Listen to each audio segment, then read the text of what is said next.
Swastiastu. Perkenalkan, nama saya Lumila Slianti, nomor absen 2 dari kelas SDMK Manajemen Malam Universitas Mahasaraswati Denpasar.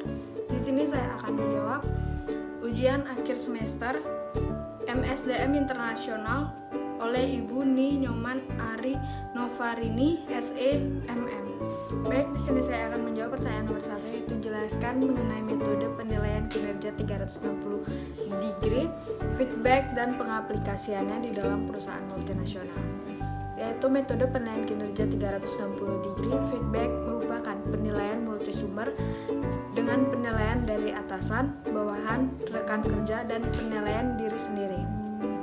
Metode ini merupakan penilaian kinerja untuk menilai prestasi kerja karyawan sesuai perilaku dalam bekerja.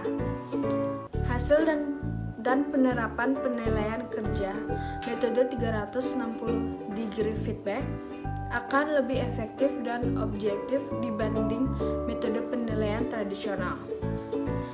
Nah, sebagai contohnya ada di salah satu PT Petrokimia Gresik adalah perusahaan penghasil pupuk di Indonesia yang memiliki kebijakan dalam pengelolaan kinerja dengan menerapkan penilaian 360 degree feedback.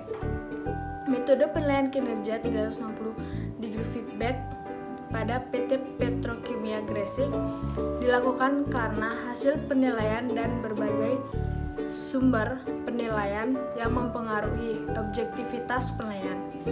Kinerja penilaian berdasarkan Course of Competence perusahaan merupakan indikator dalam penilaian, serta tujuan dilakukan penilaian ini sebagai masukan dalam penilaian akhir kinerja perusahaan.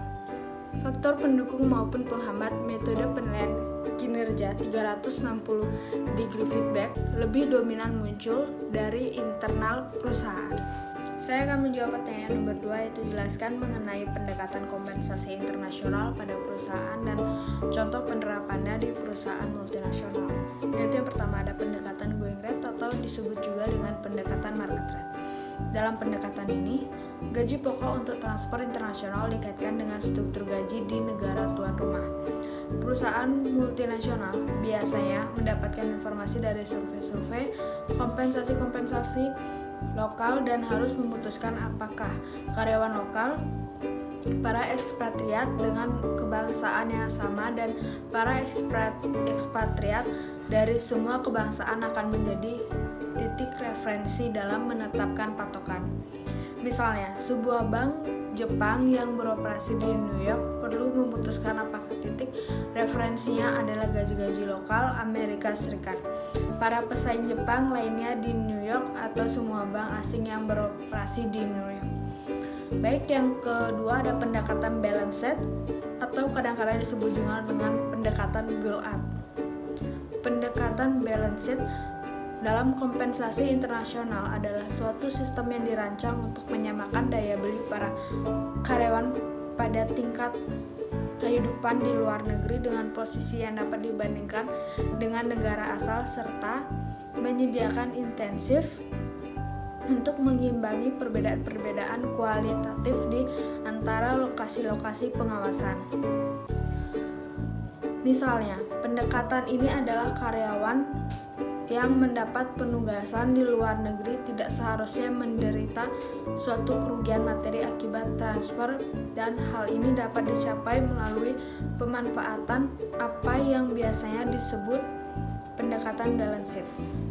Saya akan menjawab pertanyaan yang terakhir, yaitu menurut pendapat Anda, dalam kondisi pandemi COVID-19 seperti sekarang ini, bagaimana caranya agar tetap menjaga hubungan ketenagakerjaan yang baik antara pimpinan dengan karyawan pada perusahaan multinasional? Yaitu, menurut pendapat saya, untuk tetap menjaga hubungan ketenagakerjaan yang baik antara pimpinan dengan karyawan, perlu adanya komunikasi antara kedua pihak di manajemen perusahaan, atau bisa juga dengan cara pimpinan dan karyawan saling sharing permasalahan yang terjadi di saat pandemi. Pelaku HR dalam situasi seperti ini adalah dapat memberikan informasi yang meyakinkan kepada karyawan mengenai perkembangan situasi di perusahaan dan menjaga agar komunikasi tetap terjaga secara kekeluargaan.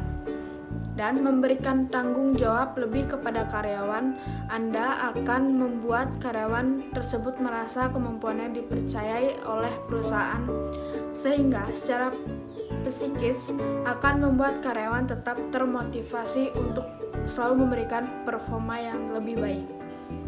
Berikan mereka alasan dan motivasi untuk melakukan dan dapat juga membuat serangkaian event untuk menciptakan lingkungan kerja yang kompetitif dan mampu mengeluarkan potensi yang ada di dalam diri karyawan. Baik, sekian jawaban yang dapat saya berikan. Saya akhiri dengan perang Santi. Om Santi Santi.